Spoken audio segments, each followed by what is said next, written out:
Class 8 rational numbers ಇಂಟ್ರಡಕ್ಷನಲ್ಲಿ ನಾವೀಗಾಗಲೇ closure property, commutative property, associative ಪ್ರಾಪರ್ಟಿಗಳ ಬಗ್ಗೆ ತಿಳ್ಕೊಂಡಿರೋದ್ರಿಂದ ಈ ವಿಡಿಯೋದಲ್ಲಿ distributive property, additive identity, multiplicative ಐಡೆಂಟಿಟಿಗಳ ಬಗ್ಗೆ ತಿಳ್ಕೊಳ್ತಾ ಹೋಗೋಣ. ಓಕೆ, ಡಿಸ್ಟ್ರಿಬ್ಯೂಟಿವ್ ಪ್ರಾಪರ್ಟಿ, ಇದರಲ್ಲಿ distributivity of multiplication over addition for any 3 rational numbers a, b and c, a into of b plus c is equal to a into b plus a into c. Okay, ಇದೇನು property ಬಂದಿದೆ ಇದನ್ನು A B C ವ್ಯಾಲ್ಯೂಗಳನ್ನು ಬರ್ಕೊಂಡು check ಮಾಡೋಣ. Okay, A ವ್ಯಾಲ್ಯೂವನ್ನು 1/5 ಅಂತ ತೊಗೊಳ್ತೀನಿ, B ವ್ಯಾಲ್ಯೂವನ್ನು 2/5 ಅಂತ ತೊಗೊಳ್ತೀನಿ, ಸಿ ವ್ಯಾಲ್ಯೂವನ್ನು 3/5 ಅಂತ ತೊಗೊಳ್ತೀನಿ. ಓಕೆ, ಹೀಗೆ ಮಾಡೋಣ.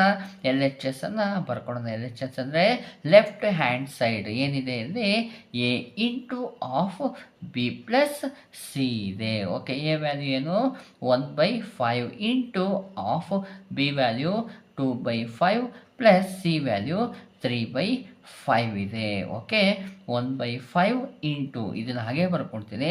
ಓಕೆ, ನಾವು ಯಾವಾಗಲೂ ಅಷ್ಟೇ ಬ್ರ್ಯಾಕೆಟಲ್ಲಿ ಇರೋದನ್ನ ಫಸ್ಟಿಗೆ ಸಾಲ್ವ್ ಮಾಡಬೇಕು.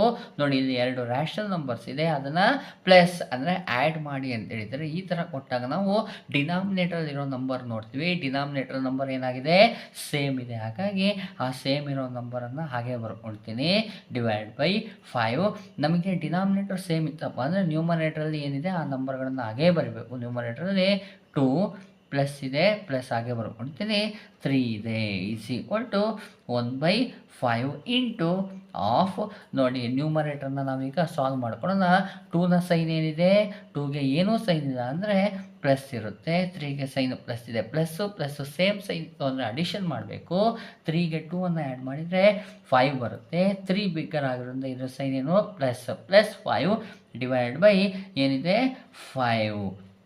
Okay, is equal to 1/5 into 5/5 ಇದೆ. ಡಿವೈಡ್ ಆಗುತ್ತಾ? ಎಸ್, 5 ಡಿವೈಡ್ ಆಗುತ್ತೆ. 5 1s 5, 5 1s 5. 1 ಡಿವೈಡ್ ಬೈ 1 ಅಂದರೆ ಆನ್ಸರ್ ಏನಾಯಿತು, 1 ಆಯಿತು. ಯಾವುದೇ ನಂಬರನ್ನು 1ಇಂದ ಮಲ್ಟಿಪ್ಲೈ ಮಾಡಿದ್ರೆ ಆನ್ಸರ್ ಏನು ಬರುತ್ತೆ, 1/5 ಬರುತ್ತೆ. L H S is equal to +1/5. ಇದನ್ನು ನಾನು 1 ಅಂತ ತೊಗೊಳ್ತೀನಿ. ಓಕೆ, ಹೀಗೆ ಮಾಡೋಣ. ಆರ್ ಎಚ್ ಎಸ್ ಅನ್ನು ಬರ್ಕೊಳ್ಳೋಣ.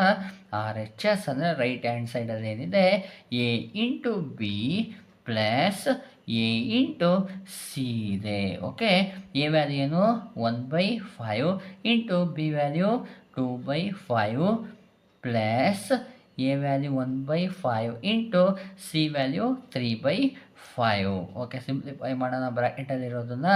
ಓಕೆ, ಬ್ರ್ಯಾಕೆಟಲ್ಲಿರೋದನ್ನ ಸಿಂಪ್ಲಿಫೈ ಮಾಡಬೇಕು.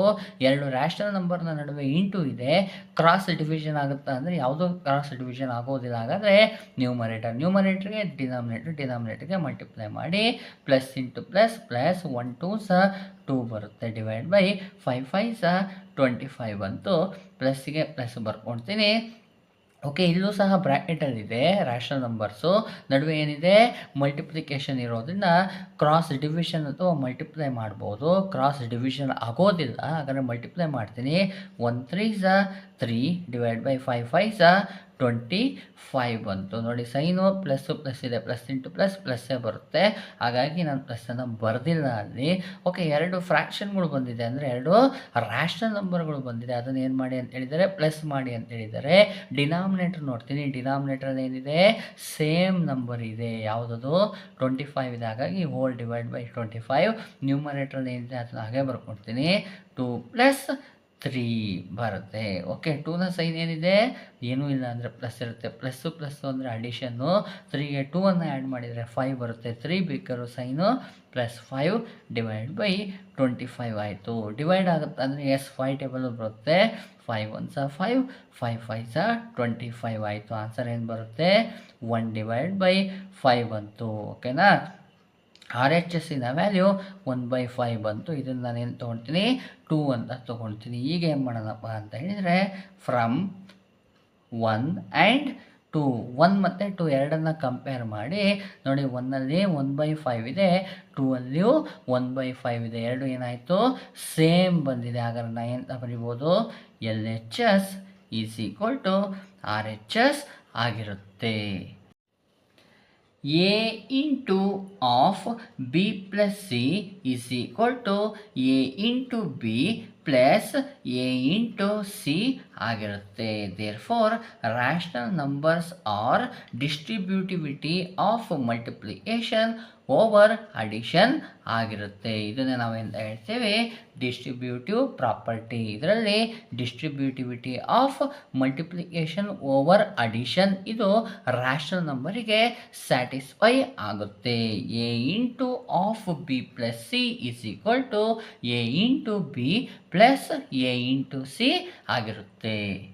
Additive identity for any rational number a plus 0 is equal to 0 plus A is equal to A. ನೋಡಿ, ಇದೊಂದು ಸ್ವಲ್ಪ ನೀವು ಅಬ್ಸರ್ವ್ ಮಾಡಿದರೆ ಎಗೆ 0 ಆ್ಯಡ್ ಮಾಡಿದರೆ ಅಥವಾ 0ಗೆ ಎ ಅನ್ನು ಆ್ಯಡ್ ಮಾಡಿದರೆ ಆನ್ಸರ್ ಎ ಬರ್ತಾ ಇದೆ ಅಂತ ಹೇಳಿದರೆ, ಇದನ್ನು ನಾವು ಒಂದು ಎಕ್ಸಾಂಪಲ್ ನಾನು ತೊಗೊಂಡ್ರೆ ಈಸಿಯಾಗಿ ಅರ್ಥ ಆಗುತ್ತೆ.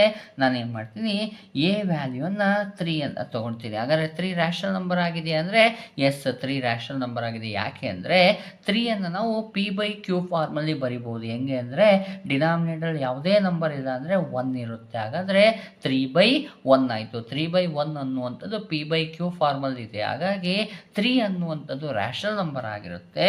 ಓಕೆ, ಏನು ಮಾಡೋಣ, ಎಲ್ ಎಚ್ ಎಸ್ ಅನ್ನು ತೊಗೊಳ್ತೀನಿ. L H S is equal to A plus 0. A ಅಂದರೆ ನಾನು 3 ಅಂತ ತೊಗೊಂಡಿದ್ದೀನಿ ಅಲ್ವಾ. 3 ಪ್ಲಸ್ಸಿಗೆ ಪ್ಲಸ್ 0. 3ಗೆ 0 ಆ್ಯಡ್ ಮಾಡಿರೋ ಆನ್ಸರ್ ಏನು ಬರುತ್ತೆ? 3 ಬರುತ್ತೆ. ಇದನ್ನು ನಾನು 1 ಅಂತ ತೊಗೊಳ್ತೀನಿ. ಓಕೆ, ಆರ್ ಎಚ್ ಎಸ್ ಅನ್ನು ಬರ್ಕೊಳ್ಳೋಣ. ಆರ್ ಎಚ್ ಎಸ್ ಅಲ್ಲಿ ಏನಿದೆ? ಇದಿದೆ. ಏನು? 0 ಪ್ಲಸ್ ಎ ಇದೆ. 0 ಪ್ಲಸ್ ಎ ವ್ಯಾಲ್ಯೂ 3 ಅಲ್ವಾ. 3 ಬರ್ಕೊಳ್ತೀನಿ. 0ಗೆ 3 ಆ್ಯಡ್ ಮಾಡಿದರೆ ಏನು ಬರುತ್ತೆ? 3 ಬರುತ್ತೆ. 3 ಬಿಗ್ಗರು ಸೈನು ಪ್ಲಸ್ ಇದೆ, ಪ್ಲಸ್ 3 ಬರುತ್ತೆ. ಇದನ್ನು ನಾನು 2 ಅಂತ ತೊಗೊಳ್ತೀನಿ. ಫ್ರಮ್ 1 ಆ್ಯಂಡ್ 2, 1 ಮತ್ತು 2 ಕಂಪೇರ್ ಮಾಡಿದರೆ ಏನಾಗುತ್ತೆ? L H S is equal to R H S ಆಗಿರುತ್ತೆ. ಗೊತ್ತಾಗ್ತಾ ಇದೆ ಅಲ್ವಾ? ನೋಡಿ, ಎಲ್ ಎಚ್ ಎಸ್ ಅಲ್ಲಿ +3 ಬಂದಿದೆ, ಆರ್ ಎಚ್ ಎಸ್ ಅಲ್ಲೂ +3 ಬಂದಿದೆ.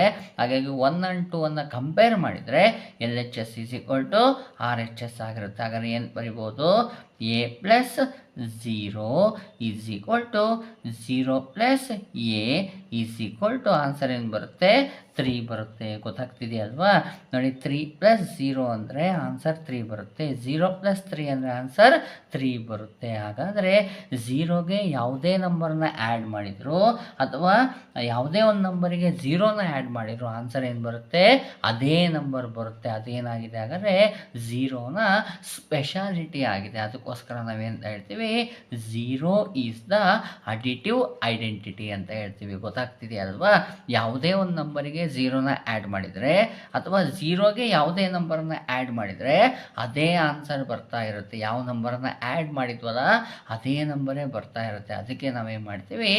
0 ಈಸ್ ದ ಅಡಿಟಿವ್ ಐಡೆಂಟಿಟಿ ಅಂತ ಹೇಳ್ತೀವಿ. ನೆಕ್ಸ್ಟ್ ನೋಡಿ, multiplicative identity for any rational number A into 1 is equal to 1 into A is equal to A ಅಂತ ಹೇಳ್ತಾರೆ. ಹಾಗಾದರೆ ಇದನ್ನು ಸಹ ಎಕ್ಸಾಂಪಲ್ ತೊಗೊಂಡು ಚೆಕ್ ಮಾಡೋಣ. ಏನು ಮಾಡ್ತೀನಿ? ಎ ವ್ಯಾಲ್ಯೂನ 3 ಅಂತಲೇ ತೊಗೊಳ್ತೀನಿ. ಓಕೆ, ಎಲ್ ಎಚ್ ಎಸ್ ಅನ್ನು ಬರ್ಕೊಳ್ಳೋಣ. L H S is equal to a into 1. A value 3 ಅಲ್ವಾ. 3 ಇಂಟು 1, 3 1 3 ಬರುತ್ತೆ. ಇದನ್ನು ನಾನು 1 ಅಂತ ತೊಗೊಳ್ತೀನಿ. ಆರ್ ಎಚ್ ಎಸ್ ಅನ್ನು ಬರ್ಕೊಳ್ಳೋಣ. ಆರ್ ಎಚ್ ಎಸ್ ಏನಿದೆ? 1 ಇಂಟು ಎ ಇದೆ. 1 ಇಂಟು ಎ ವ್ಯಾಲ್ಯೂ ಎಷ್ಟು? 3. 1 3 3 ಬರುತ್ತೆ. ಇದನ್ನು ನಾನು 2 ಅಂತ ತೊಗೊಳ್ತೀನಿ. ಫ್ರಮ್ 1 ಆ್ಯಂಡ್ 2, 1 ಮತ್ತು 2 ಏನು ಮಾಡೋಣ? ಕಂಪೇರ್ ಮಾಡೋಣ. ನೋಡಿ, 1ಅಲ್ಲಿ 3 ಬಂದಿದೆ, 2ಅಲ್ಲೂ 3 ಬಂದಿದೆ. ಅಂದರೆ L H S is equal to R H S ಆಗಿರುತ್ತೆ. ಹಾಗಾದರೆ ಎಲ್ ಎಚ್ ಎಸ್ ಮತ್ತು ಆರ್ ಎಚ್ ಎಸ್ ಅಂದರೆ ಏನು ಅಂದರೆ A into 1 is equal to 1 into A ಆಗಿರುತ್ತೆ. ಹಾಗಾದ್ರೆ ಆನ್ಸರ್ ಏನು ಬರುತ್ತೆ ಅಂದರೆ ಎ ಬರುತ್ತೆ. ನೋಡಿ, ಒಂದು ನಂಬರಿಗೆ ಎ ಅನ್ನುವಂಥ ನಂಬರಿಗೆ 1 ಮಲ್ಟಿಪ್ಲೈ ಮಾಡಿದರೆ ಅಥವಾ 1ಗೆ ಎ ಅನ್ನುವಂಥ ನಂಬರನ್ನು ಮಲ್ಟಿಪ್ಲೈ ಮಾಡಿದರೆ ಆನ್ಸರ್ ಏನು ಬರುತ್ತೆ? ಏನೇ ಬರುತ್ತೆ. ನೋಡಿ, 3ಗೆ 1 ಮಲ್ಟಿಪ್ಲೈ ಮಾಡಿದರೆ ಅಥವಾ 1ಗೆ 3 ಮಲ್ಟಿಪ್ಲೈ ಮಾಡಿದರೆ ಆನ್ಸರ್ ಏನು ಬರುತ್ತೆ? 3 ಬರುತ್ತೆ. ಹಾಗಾದರೆ ಇದೇನಾಯಿತು? 1ನ ಒಂದು ಸ್ಪೆಷಾಲಿಟಿ ಆಯಿತು. ಹಾಗಾಗಿ ನಾವೇಂತ ಹೇಳ್ತೀವಿ? 1 is the multiplicative identity identity ಅಂತ ಹೇಳ್ತೀವಿ. ಇಲ್ಲಿ ನೋಡಿ, zero is the additive identity ಅಂತ ಹೇಳ್ತೀವಿ. ಯಾಕಂದರೆ ಝೀರೋವನ್ನು ಯಾವುದೇ ನಂಬರಿಗೆ ಆ್ಯಡ್ ಮಾಡಿದರೆ ಅಥವಾ ಝೀರೋಗೆ ಯಾವುದೇ ನಂಬರನ್ನು ಆ್ಯಡ್ ಮಾಡಿದರೆ ಅದೇ ನಂಬರ್ ಆನ್ಸರ್ ಬರುತ್ತೆ. ಹಾಗಾಗಿ zero is the additive identity ಅಂತ ಹೇಳ್ತೀವಿ. ಇಲ್ಲಿ ಯಾವುದೇ ಒಂದು ನಂಬರಿಗೆ ಒನ್ನನ್ನು ಮಲ್ಟಿಪ್ಲೈ ಮಾಡಿದರೆ, ಒನ್ನಿಗೆ ಯಾವುದೇ ನಂಬರ್ ಮಲ್ಟಿಪ್ಲೈ ಮಾಡಿದರೆ ಆನ್ಸರ್ ಏನು ಬರುತ್ತೆ? ಅದೇ ನಂಬರ್ ಬರುತ್ತೆ. ಅದಕ್ಕೆ one is the multiplicative identity ಅಂತ ಹೇಳ್ತೀವಿ. ಗೊತ್ತಾಗ್ತಿದೆಯಲ್ವಾ? ಈ ರೀತಿಯಾಗಿ ನೀವು ಪ್ರಾಪರ್ಟೀಸ್ಗಳನ್ನು ಅರ್ಥ ಮಾಡ್ಕೋಬೇಕಾಗತ್ತೆ.